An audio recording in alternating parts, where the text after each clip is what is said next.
আসসালামু আলাইকুম। সকলকে মসিয়াস টিউটোরিয়ালের পক্ষ থেকে স্বাগতম। আশা করি সকলেই ভালো আছেন। আজকে আমরা আলোচনা করব অষ্টম শ্রেণীর গণিত বইয়ের ৩য় অধ্যায়। অধ্যায়ের নাম পরিমাপ। এই পরিমাপ অনুশীলনীর ২৫ এবং ২৬ নম্বর অঙ্ক। গত পর্বে আমরা ২৪ নম্বর অঙ্ক পর্যন্ত সমাধান করার চেষ্টা করেছি।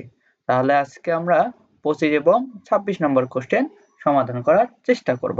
তাহলে চলো প্রথমে আমরা ২৫ নম্বর কোশ্চেনটি পড়ে নিই। কি বলা আছে?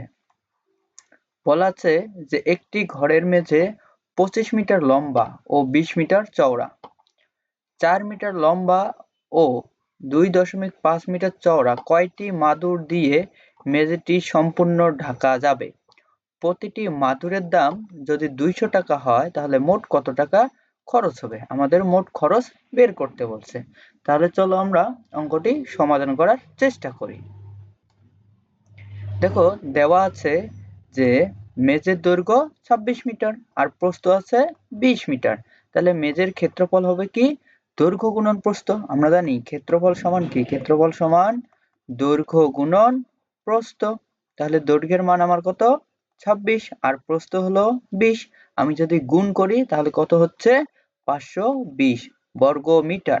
ক্ষেত্রফল যদি বের করি তাহলে এককটা আসে বর্গ, তারপরে যেটা থাকবে যদি মিটার থাকে মিটার হবে, সেন্টিমিটার থাকলে সেন্টিমিটার হবে। এখন দেখো দেওয়া আছে যে একটি মাদুরের দৈর্ঘ্য ৪ মিটার এবং প্রস্থ হলো ২.৫ মিটার। তাহলে একটি মাদুরের ক্ষেত্রফল কি হবে? দৈর্ঘ্য গুণন প্রস্থ। এখানে দৈর্ঘ্য ছিল ৪ মিটার আর প্রস্থ আছে ২.৫ মিটার। আমি যদি গুণ করি তাহলে গুণফল কত পাচ্ছি? ১০ বর্গ মিটার পাচ্ছি, কারণ এখানে আমি একটি মাদুরের ক্ষেত্রফল বের করতেছি। তাহলে এখন ঘরের মেঝে ঢাকতে মাদুর লাগবে, যে এই যে মেঝের যে ক্ষেত্রফল আছে, মেঝের ক্ষেত্রফল আমি কত বের করছি? ৫২০। আর আমি একটি মাদুরের ক্ষেত্রফল কত বের করছি? মাদুরের ক্ষেত্রফল বের করছি ১০। তাহলে আমি ৫২০ কে যদি ১০ দ্বারা ভাগ দেই তাহলে এখানে আমি কত পাচ্ছি? ৫২ পাচ্ছি। এই ৫২টি মাদুর আমাদের লাগবে। এখন বলছে যে কোশ্চেনের মধ্যে কি বলা আছে? কোশ্চেনের মধ্যে বলা আছে যে একটি মাদুরের, যে দেখো কোশ্চেনের মধ্যে বলা আছে যে একটি মাদুরের বা প্রতিটি মাদুরের দাম কত টাকা? ২০০ টাকা। তাহলে মোট কত টাকা খরচ হবে? তাহলে এখন দেখো আমি লিখছি যে একটি মাদুরের দাম ২০০ টাকা। তাহলে ৫২টি মাদুরের দাম বেশি হবে। বেশি হলে কি করতে হবে? গুণ করতে হয়। তাহলে এই যে ২০০ গুণন যদি আমি ৫২ দেই তাহলে আমি কত পাচ্ছি? ১০,৪০০। তাহলে আমার খরচ হচ্ছে কত? ১০,৪০০। ওকে, তাহলে আমি এখানে কত পেলাম? ১০,৪০০ টাকা মোট খরচ পেলাম। তাহলে মাদুর সংখ্যা কতটি পাইলাম? ৫২টি এবং মোট খরচ কত হবে? ১০,৪০০। আশা করি সকলেই অঙ্কটি বুঝে গেছো। যদি অঙ্কটি বুঝে থাকো তাহলে চলো আমরা পরবর্তী অঙ্কটি করার চেষ্টা করি। পরের অঙ্কটি কি বলা আছে?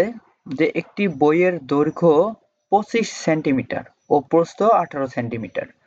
বইটির পৃষ্ঠা সংখ্যা ২০০ এবং প্রতিটি পাতা কাগজের পুরুত্ব ০.১ মিলিমিটার হলে বইটির আয়তন নির্ণয় করো।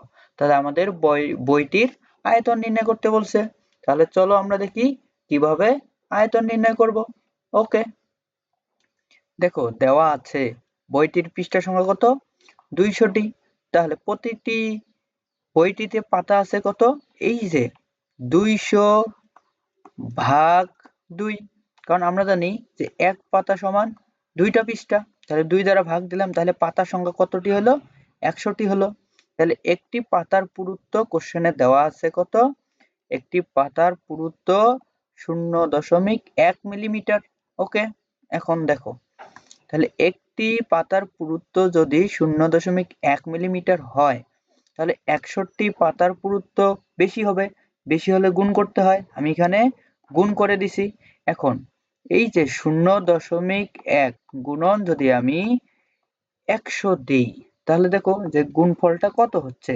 আমি যদি এই দশমিকটা উঠাই দিই তাহলে এখানে কি হচ্ছে? ১, এই দশমিকের পরিবর্তে একটা ১, এরপরে একটা সংখ্যা আছে একটা ০, এরপরে হলো 100 কোণ আকারে আছে। এখন যদি আমি লঘিষ্ঠকরণ করি তাহলে দেখো 10 দ্বারা হরকে ভাগ যায়, আবার 10 দ্বারা লবকে ভাগ যায়, তাহলে উপরে আমি কত পেলাম 10।